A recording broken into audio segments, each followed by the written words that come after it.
Well, hi there. Welcome back to the People Gardener podcast. Happy to have you here today. You know, I'm sure most of you have bookshelves. You have books that you've read and you reread. One that I have gone back to this last week is The Go Giver, and it's Bob Berg. Absolutely recommend it. He's got the 5 laws of stratospheric success. Well, I give you those 5 laws, but I do want to focus on one of those laws this week. It's the law of value. Your true worth is determined by how much more you give in value than you take in payment. The law of compensation. Your income is determined by how many people you serve and how well you serve them.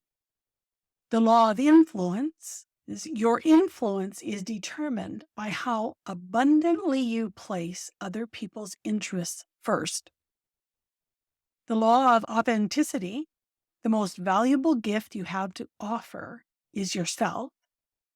And the law of receptivity, the key to effective giving is to stay open to receiving. The one that I want to chat about this week is the law of influence. So your influence is determined by how abundantly you place other people's interests first. For those of you that have been around for a while, you know my program, my mantra that you need to be interested. You have to first be interested before you can get to the place of caring in order to serve. I love this law because it's all about how you're operating for other people, not yourself. And in order to have influence and influence with your team and those that you work in and amongst, it could even be with your board of directors, it could be with a partner in your business. That's a result of being more interested in making sure that their needs are met before your own. Now, I had to chuckle as I was rereading this. I talk about the raving fans, and I have the Raving Fan Society. And just a side note, we're getting ready to open up the membership again here in a few weeks, so stay posted on that. I talk raving fans, so that's a little more relaxed and boisterous, potentially out of control, but typically very happy and excited. The phrase that he uses is that you then have an army of personal walking ambassadors.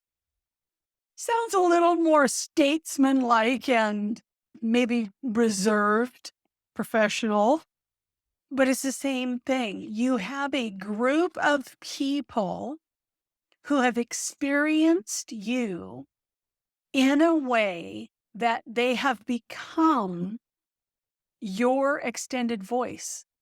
They are sharing their experience with other people. They're sharing how you have shown up for them. Here's the thing I want you to focus on. How much of a difference would there be if you were to not only live this yourself, right, where you are more concerned with the interests of those that you lead? That came first. If you were to live that, and then you were to teach them to your people, that they would be able to see it demonstrated in you. And I think there'd be a certain amount of osmosis where they would mimic your behaviors. But what if you actively had them understand where they could make changes and how that would impact not only their role, their team, could impact other departments. So sit with it for a minute. So you have demonstrated this to them, and now you're teaching them. You're helping them understand why choosing to adopt and practice this law of influence, how that's going to change their job. It's going to change how they feel about their own work. It's going to change how they feel about the company. And I would venture to say it could even change their compensation because they are bringing more to the table. Their team is producing more.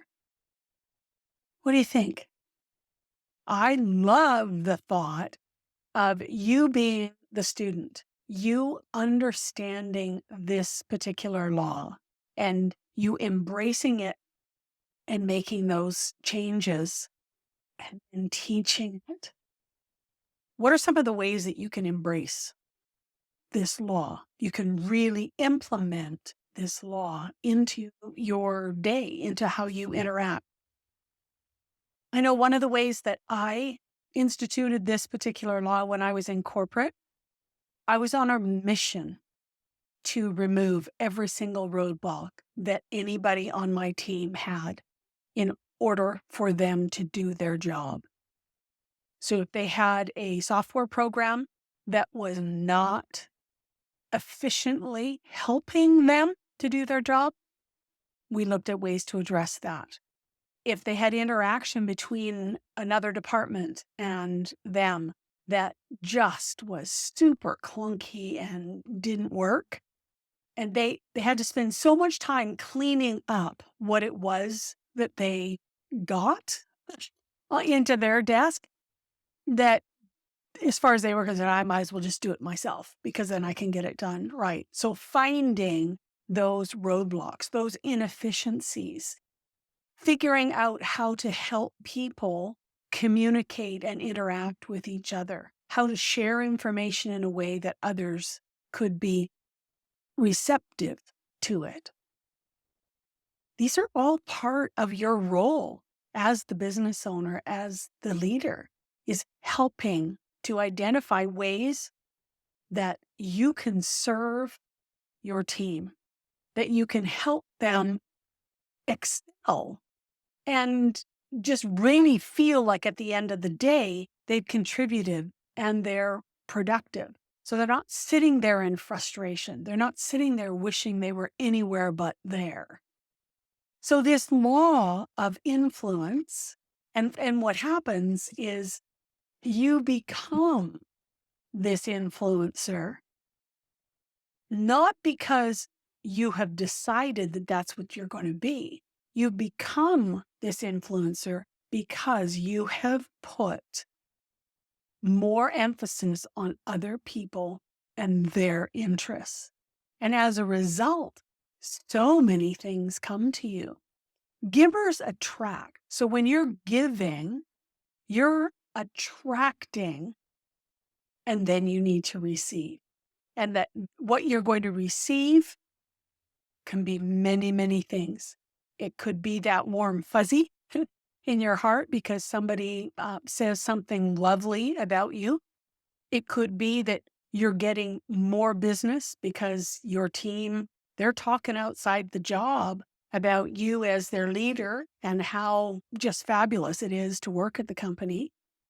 It could be that you've got new, unbelievable employees just begging to be able to come on staff. There's lots of ways that it comes back to you, and it will. You will always have your need fulfilled when you fill somebody else's need, somebody else's interests first. Really recommend this book. I mean, this is just a little snippet of it. The basis of Leaders Grow First, my program, as well as the Raving Fan Society, is this: being interested. It's all about them, finding ways to serve them so that they can be happy and fulfilled in their work. You are going to benefit immensely as the owner of the business. That's it for this week. We'll talk to you again next week.